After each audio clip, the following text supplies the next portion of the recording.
may notice my voice is a little hoarse after working through the night.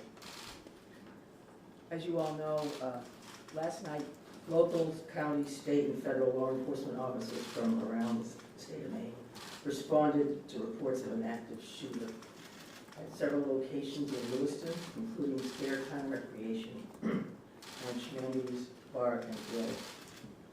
These law enforcement officers, in the face of danger, responded swiftly, selflessly, and with great bravery. Bravery that they continue to demonstrate today as they search tirelessly for a person of interest in connection with last night's event. On behalf of all Maine people, I express my deep gratitude for your response and for your continued service. I also do so for Maine's hospitals and other medical emergency responders. I'm profoundly saddened to stand before you today to report that 18 people lost their lives and 13 people injured in last night's attacks. In memory of those we lost and in honor of those who were injured, President Biden and I have ordered all U.S. flags and state of Maine flags to be lowered to half-staff immediately for the next 5 days. Maine State Police have issued a shelter-in-place order for Lewiston, Lisbon, and Bowdoin as the manhunt for that person of interest, Robert Card of Bowdoin, continues. I will let law enforcement speak to the ongoing manhunt and to their investigation, but Mr. Card is considered armed and dangerous, and police advise that Maine people should not approach him under any circumstances. I continue to strongly urge Maine people to follow the direction of state and local law enforcement amid this ever-changing situation. Please, if you see anything suspicious, please call 911. There are still many things we don't yet know about these attacks, but the full weight of my administration is behind law enforcement's efforts to capture the person of interest, Robert Card, to hold whoever is responsible for this atrocity accountable under the full force of state and federal law, and to seek full justice for the victims and their families. We cannot and we will not rest in this endeavor. My administration is coordinating closely with local, regional, and federal officials to respond to this shooting. I have spoken twice with President Biden. I've spoken with Vice President Harris, Secretary of Homeland Security in my office, and Secretary of Health and Human Services, Sarah, all of whom have called me last night to express the Biden administration's full and unwavering support and to offer any and all help that we, the people of Maine, might require. The governors of our neighboring New England states and of other states have contacted me to offer aid, and I am sincerely grateful for their friendship and support. We've been in touch with every member of the Maine congressional delegation, all of whom have offered their full support, for which I'm also grateful. I also spoke with Mayor Carl Chalene and Auburn Mayor Jason Levesque last night to reiterate that we are standing by them and that we are ready to provide any help people in these communities need and to deploy all available state resources, including grief counselors and other mental health services. We need to help our communities heal. If you or a person you love needs someone to talk to during this difficult time, please call or text 988 for free and confidential counseling. 988. Look, Lewiston is a special place. It's a close-knit community with a long history of hard work, of persistence, of faith, of opening its big heart to people everywhere. Lewiston is where I worked for years. It's where I met and married my husband and where our girls went to school. I love this place just as I love the whole state with my entire heart. I'm so deeply saddened, as is every one of the 1.3 million people of this beautiful state. This city did not deserve this terrible assault on its citizens, on its peace of mind, on its sense of security. No city does, no state, no people.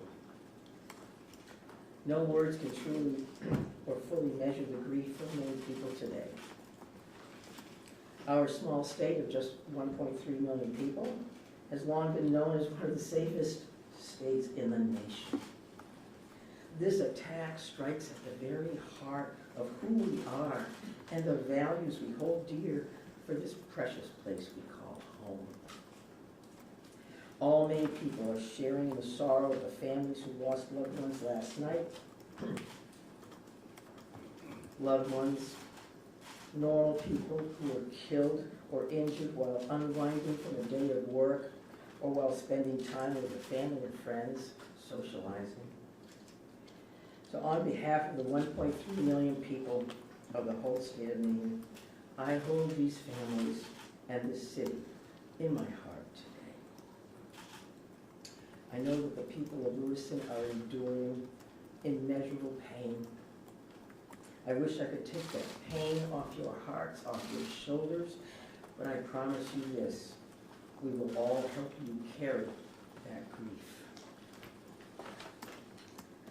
I ask many people to join me in offering our comfort to the families and friends who have lost someone, and in offering our prayers for swift recovery for those who are healing in Maine's hospitals today.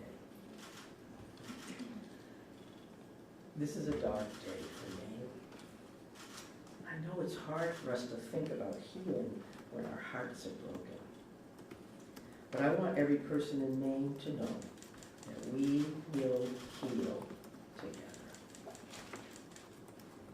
We are strong, we are resilient, we are a very caring people. In the days and weeks ahead, we will need to lean on those qualities more than ever before. As we move forward, struggling as we may, let us wrap our arms around one another, offer comfort and solace and love.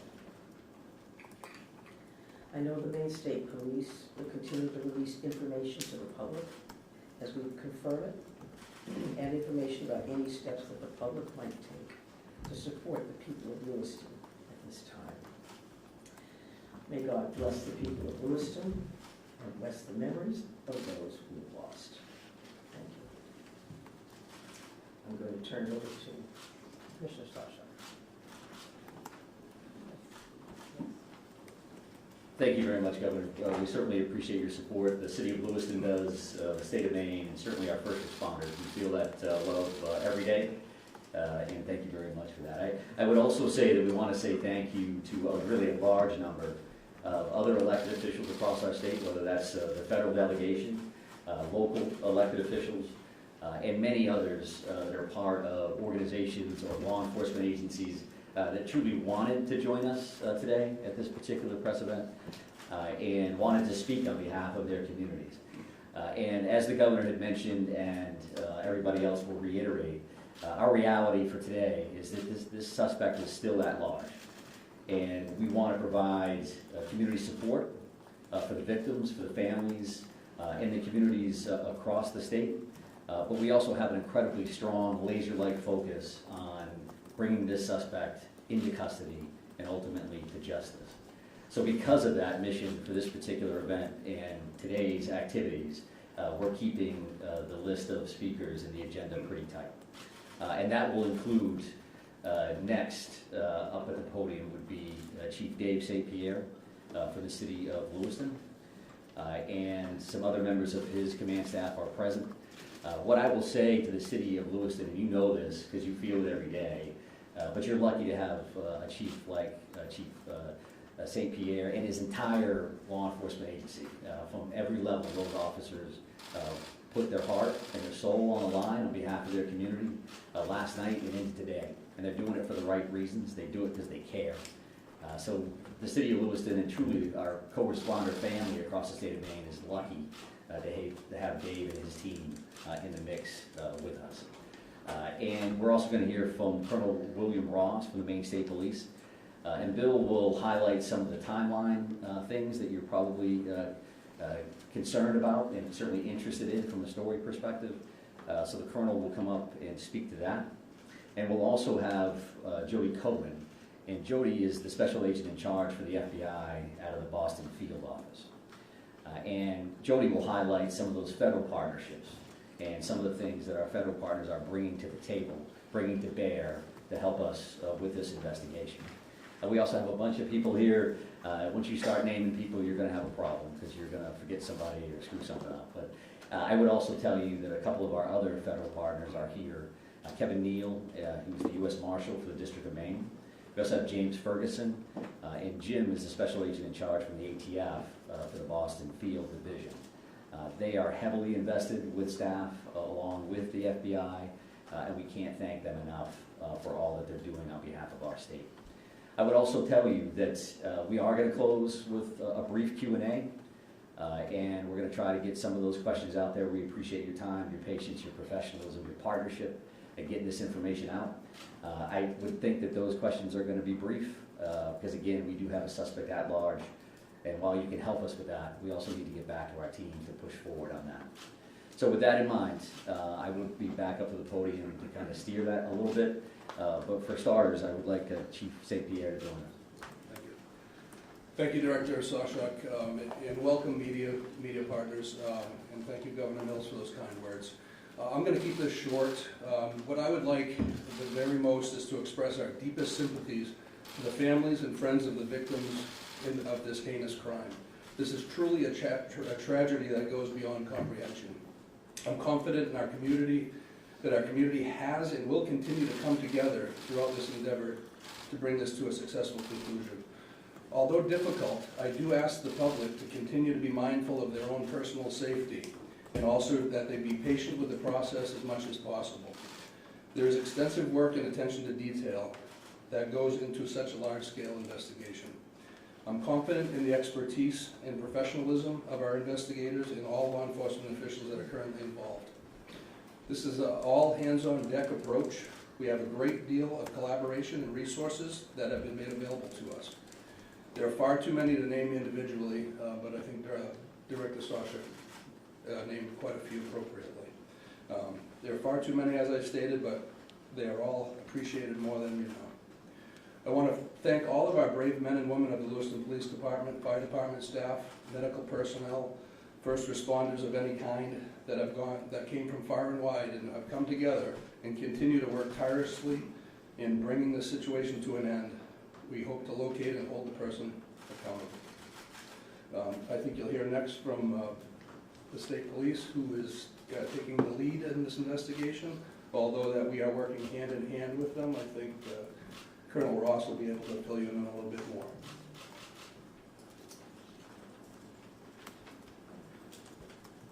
Thank you, Chief. First and foremost, this is an ongoing homicide investigation in search for the person that is responsible for it. We're in the early stages of this investigation, and I just want to let you know we will have updates. We'll be putting some type of a schedule out later on. But again, early stages of a homicide investigation, we want to be careful that we're doing things correctly. We want to get ahead of ourselves.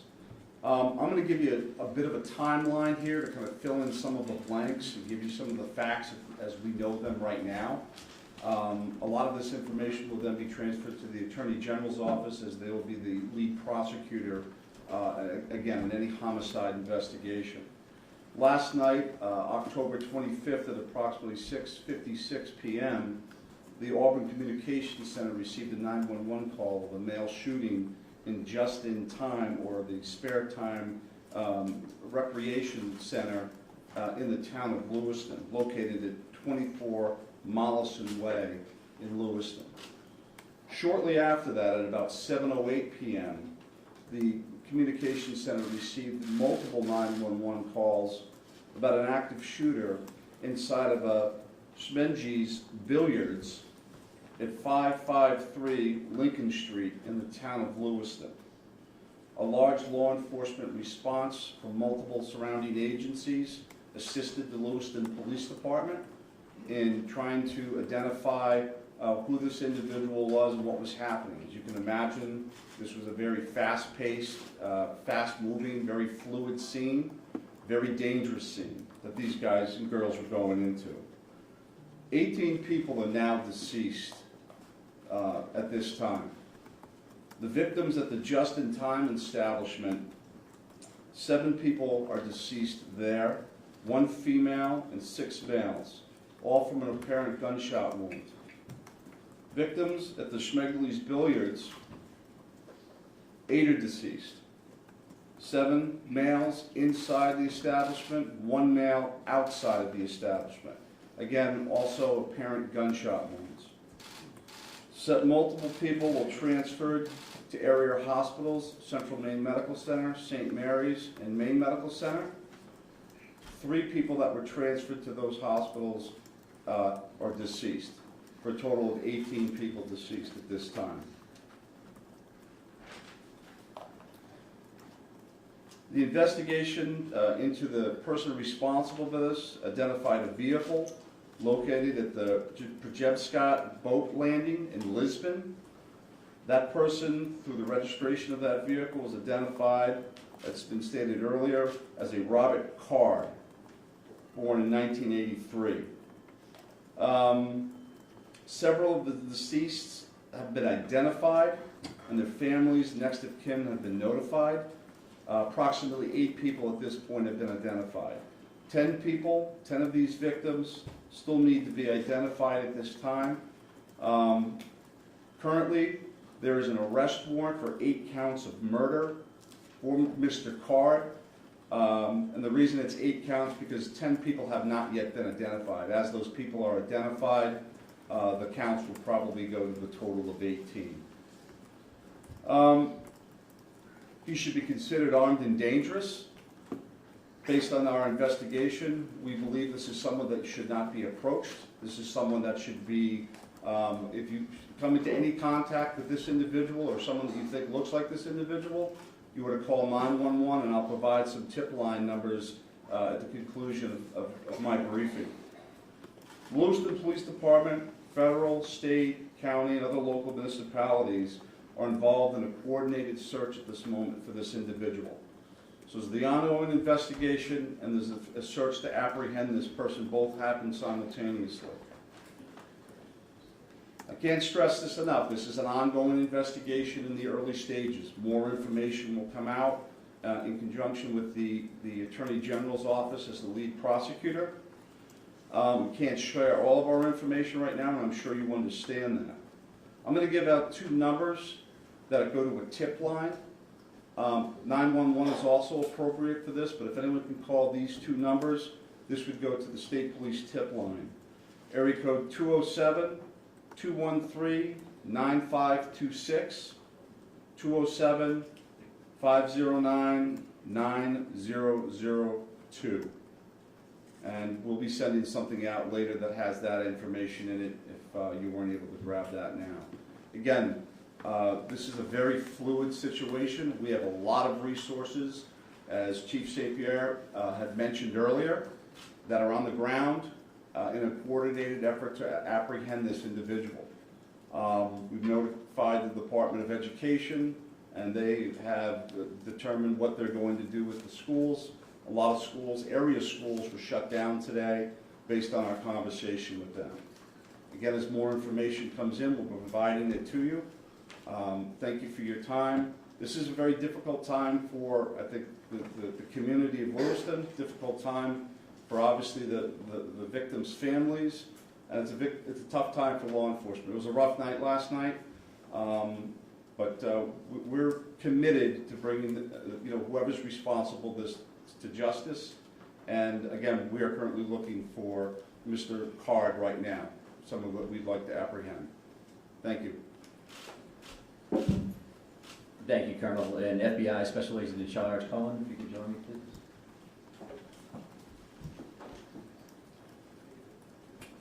Thank you. My name is Jody Cohen. I'm the Special Agent in charge of FBI Boston Division, which covers the state of Maine. Our hearts go out to everyone who was impacted as a result of the senseless violence. The FBI is working hand in hand with our law enforcement partners. Our evidence response team is here processing these very extensive scenes. We are providing investigative and tactical support, as well as our victim specialists are working with those affected by this tragedy. As this very active investigations continues to unfold, we're asking the public to stay vigilant and come forward with any information that you might have that you feel is helpful to our investigators. My pledge is that the FBI will carry out this investigative case with rigor. We will work day and night alongside our law enforcement partners to get the answers to the questions this community deserves. We thank the public for your continued cooperation and patience as we continue to work this very active investigation. Thank you.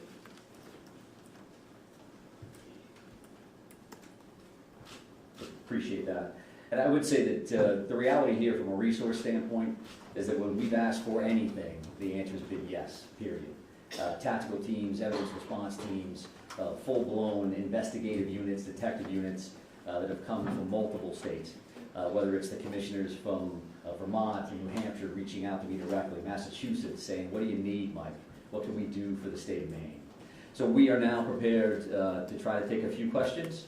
And keep in mind, again, that we may not be able to answer as in-depth as you would like, and we don't plan on taking a great deal of questions. I think follow-up press events will allow for that. So no one has really talked about the weapon that was used here, AR style, so hope someone can talk about that. But the other thing here is there are reports that this individual had mental health issues, that he made threats to shoot up the National Guard. So clearly there were some signs here that he was on someone's radar. The question becomes, why was he in possession of this weapon? And certainly, why wasn't he stopped sooner? Yeah, I think those are all valid questions, and certainly questions that we are looking into now, but not questions that we can answer today. Considering that this occurred last night, there's still an active search for the suspect in question. So I can appreciate those questions, but not something we're going to be able to answer But right is now. it something that you're investigating and looking at? It is certainly one of those things that we want to follow up on, all Why- aspects of that. Why does the... Go ahead, right here. Yes. Can you give us a sense of the ages of who has died, how many are under 18 and how many are over 18? I'm not sure we have that information with us today.